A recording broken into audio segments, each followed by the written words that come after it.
Halo semuanya, ada berbagai macam cara untuk melakukan pengecasan mobil listrik.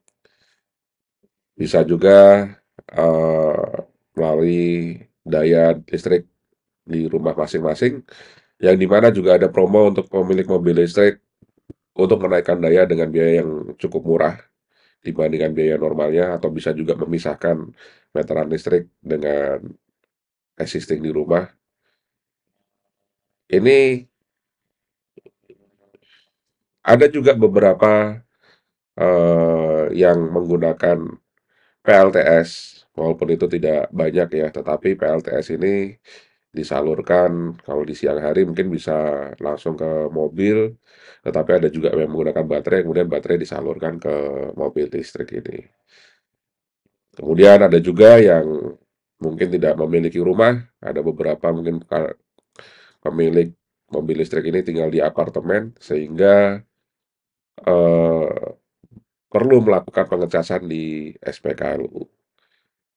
Beberapa SPKLU sudah banyak tersedia di sekitaran beberapa kota besar, terutama di Jakarta ya. Kalau di daerah mungkin masih sulit, apalagi di Surabaya aja masih ada cuma 3 atau berapa gitu aja. Nah, tentunya kalau kita juga melakukan perjalanan keluar kota, mungkin kalau ke Jakarta, Samarang gitu masih memungkinkan karena sudah banyak titik-titik juga di situ. Tapi kalau beberapa lokasi, misalkan kita mau ke Medan gitu dari Jakarta, ada beberapa spot yang kosong yang mungkin tidak bisa dilakukan pengecasan. Atau juga ada kondisi emergensi, mungkin juga kita bisa datang ke kantor PLN mungkin, minta tolong ngecas sebentar untuk diisi karena tidak ada SPKLU, ya atau juga bisa kita menginap di hotel yang minta tolong untuk bisa ngecas mobil listrik. Banyaklah alternatifnya. Nah, salah satu yang saya kepikiran yaitu adalah genset. Sebenarnya kalau untuk emergensi memungkinkan ya genset ini dilakukan pengecasan, tetapi ya tentunya lama ya, tergantung dari kabel kalian. Terutama untuk mobil wuling ya, kalau mobil Ioniq mungkin lebih lama lagi, tetapi intinya adalah kalau di Ioniq mungkin lebih digunakan untuk emergency. Bagaimana kalau di wuling ini untuk operasional? Biayanya berapa? Dan biaya operasionalnya berapa? Konsumsinya berapa? Tentunya saya ingin cari tahu karena jangan-jangan harganya jadi lebih mahal dari mobil bensin gitu.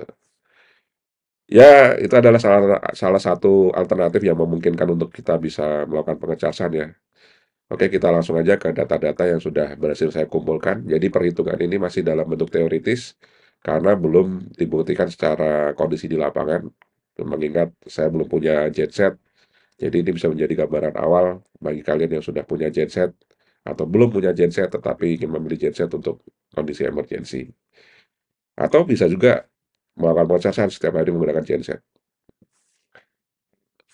Berikut data-data yang sudah bisa dikumpulkan dan bisa dihitung. Jadi kapasitas baterai, saya ambil di sini contohnya adalah Wuling REV. Kapasitas baterainya ada 26,7 kWh. Ini adalah yang long range dan jarak tempuhnya ada di 300 km. Dan setiap kali melakukan pengecasan dimanapun saya melakukan pengecasan, misalnya di SPKLU ya karena bisa terukur, itu ada losses antara 6 sampai 15%. Nah, ini saya ambil rata-rata di 10%. Konsumsi sesuai spek, berarti 300 dibagi 26,7 adalah di 11,24 kilometer per kilowatt hour-nya, tetapi konsumsi realnya ternyata hanya di 9,12 kilometer per kilowatt hour. Ini berdasarkan data selama penggunaan saya 3 bulan menggunakan mobil listrik. Nah, kenapa bisa terjadi perbedaan yang lumayan, mungkin hampir sekitar 20%, ini karena banyak faktor. Satu, macet, itu akan membuat kalian lebih boros karena AC-nya hidup, dan kadang-kadang saya juga melakukan perjalanan di mana saya harus menunggu cukup lama di tempat parkir, kemudian AC tetap dalam kondisi hidup, mesin dalam kondisi hidup, dan juga pada saat akselerasi, misalkan kita melakukan akselerasi kecepatan maksimum wuling ini kan ada di 84 ya kalau untuk mode eco, itu juga cukup menguras tenaga, menguras baterainya, dan bisa juga kondisi-kondisi seperti jalanan yang menanjak itu juga menambah beban. motor sehingga mengkonsumsi listrik yang lebih banyak. Terus ada juga cara driving kita atau dalam hal ini saya garis bawahi adalah di dalam modenya Wuling ini adalah ada eco, normal, dan sport. Nah, kalau saya sih biasanya bacanya di eco dan bisa juga regeneratifnya juga kita bisa setting, tapi saya biasanya strong. Tapi ada beberapa momen saya gunakan normal atau sport. Misalkan kalau kekuatan menanjak kita butuh yang lebih cepat atau kita butuh kecepatan yang lebih cepat untuk menyalip, nah itu juga berpengaruh terhadap kondisi baterai yang semakin boros penggunaannya. Sehingga jarak tempuh real kalau dari saya, penggunaan dari saya, itu hanya 243,51 bila kondisinya penuh dari 100 sampai 0% ya. Jadi ini adalah rata-rata penggunaan saya. Dan untuk menghitung yang kita targetkan adalah biaya per kilometernya dan konsumsi per kilometernya itu berapa. Nah, nanti bisa kita bandingkan dengan mobil-mobil yang lain. Nah, ini saya bagi dua, genset itu ada dua, ada bensin, ada solar. Nah, berdasarkan teoritis perhitungannya itu ada cara cepatnya, jadi ada koefisien. Kalau di bensin itu adalah 250 dan di solar itu 194, yang nanti bisa dikalikan dengan losses, dan yang poin nomor dua adalah kapasitas baterainya. Nah, nanti akan didapatkan 7,34 kilogram untuk bensin kebutuhannya dan solar di 5,7. Ini dikalikan dengan berat jenisnya, kalau di bensin 0,745 kg per liter dan di solar di 0,832 kg per liter, sehingga kita bisa menghitung kebutuhannya dalam bentuk liter, yaitu 9,86 dan 6,85 untuk solar. Harga per hari ini di tanggal 20 Januari 2023, yaitu 12.900 untuk bensin, dan solar yang non-subsidi ada di harga 16.750. Dengan total biaya bisa dihitung antara liter dikalikan harganya. Untuk bensin di 127 dan 127.000 ya, dan di solar di 114.000 rupiah. Dan kita bisa hitungkan biaya per kilometernya 522 ini dibagikan dari 127 ini dibagi dengan 243, sehingga didapatkan 522 rupiah per kilometernya. Dan solar di 471 rupiah per kilometer. Konsumsinya tentu bisa kita dapat, yaitu dari harga per liter ini dibagikan dengan poin G, sehingga didapat 24,7 km per liter dan 35,56. Nah, inilah hal yang membuktikan bahwa solar itu lebih efisien dari segi pembakarannya, sehingga lebih murah atau lebih sedikit dibutuhkan per liternya, tetapi ada kemungkinan harga solarnya tinggi sehingga menyebabkan ini lebih boros. Apa lebih harganya sama, hampir mirip ya biaya per kilometernya ya. Gitu. Nah, makanya kalau solar-solar subsidi itu yang 6.800 itu, wah dewa banget itu. Itu bisa biaya operasionalnya kecil sekali. Nah, kemudian karena di sini saya ambil contohnya bukan yang subsidi atau non subsidi, sehingga harganya hampir-hampir mirip. Tapi lumayan lah ada penghematan. Nah, inilah yang menyebabkan di Indonesia mobil solar itu sangat berjaya. Dari Susu Panther, kemudian Innova ngeluarin yang solar itu generasi terakhir, hanya di generasi sebelumnya, yang generasi baru berpindah ke hybrid. Oke, nanti kita bandingkan bagaimana dengan solar dan hybrid ini juga. Oke, berdasarkan data-data yang sudah saya kumpulkan untuk beberapa kendaraan, jenis kendaraan, yaitu kendaraan bensin ya, saya tidak yang solar ya, saya nggak terlalu punya pengalaman terhadap mobil solar karena saya belum pernah sama sekali punya. Jadi kalau di bensin itu beberapa mobil seperti Alphard, Innova itu biasanya di 8 km per liter. Itu rata-rata mau luar kota mau dalam kota, dua-duanya saya sudah penggunaan untuk cara driving saya ada di 8 km per liter.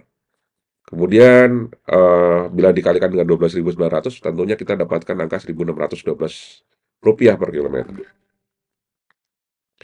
Untuk Hybrid Zenix, beberapa dari YouTuber, saya belum punya sih mobil ini, jadi saya nggak bisa punya datanya, tapi saya coba lihat di beberapa YouTube, konsumsinya untuk keluar kota, kebanyakan di antara 15 sampai 16 km per liter, sehingga didapatkan harga per kilometernya adalah Rp860 per kilometer. Nah, untuk sedan, yang hybrid, yang terbaru seperti Prius itu bisa mencapai 32 km per liter, klaimnya ya.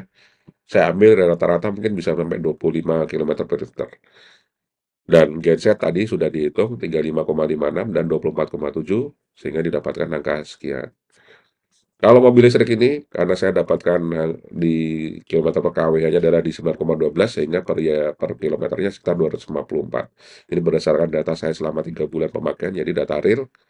Sehingga bisa kita lihat di sini bahwa ada beberapa mobil dari bensin ke hybrid ini menyebabkan konsumsinya bisa setengah daripada bensin biasa yang tanpa mesin hybrid. Sehingga makanya pabrikan-pabrikan Jepang itu lebih prefer untuk berpindah ke sistem hybrid dulu.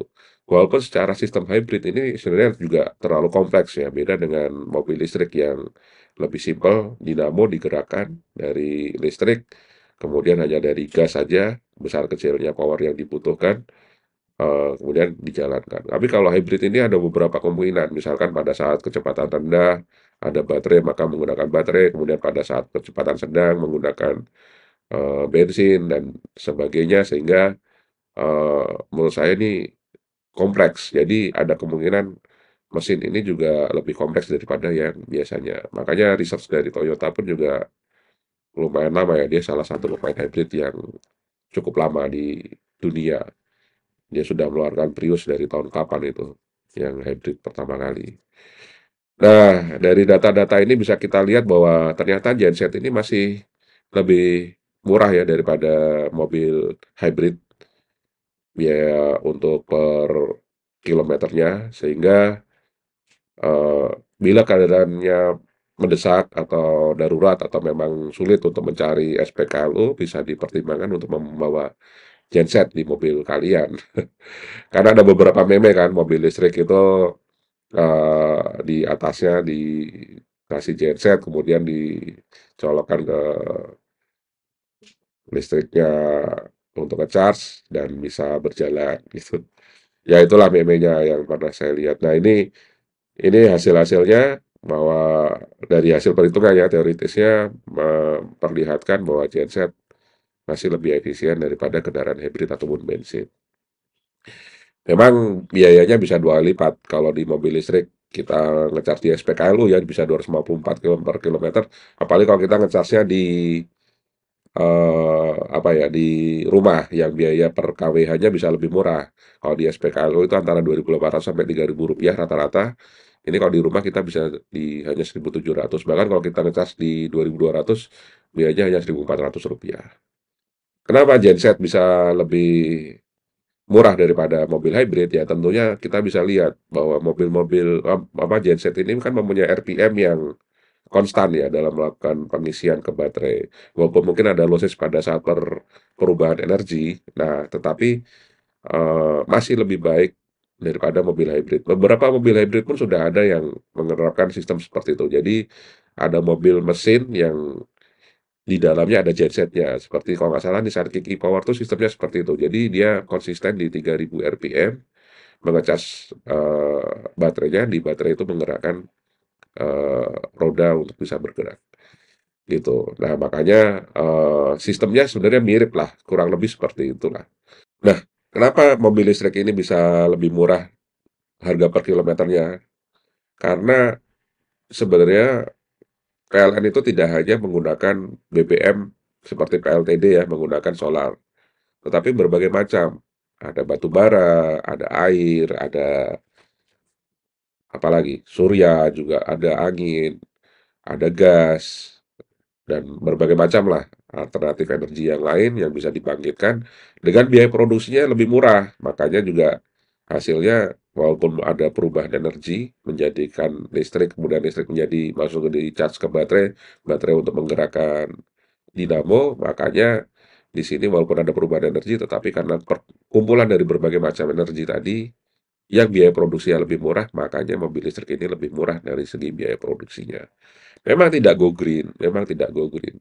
Mobil listrik tidak 100% go green, tetapi minimal pembangkit-pembangkit ini yang saya tahu ya, mereka sudah ada sertifikat tertentu yang di mana untuk pengendalian pencemaran udara itu menjadi lebih baik daripada mobil-mobil yang bensin yang kita gunakan sehari-hari. Karena kan itu sangat tergantung dari perawatannya. Kalau kita tidak rawat mobil listrik, apa, sorry, mobil bensin tentunya akan menyebabkan polusi di mana-mana yang memperburuk kondisi perkotaan. Nah, kalau di pembangkit itu sudah ada standar-standar yang harus diikuti.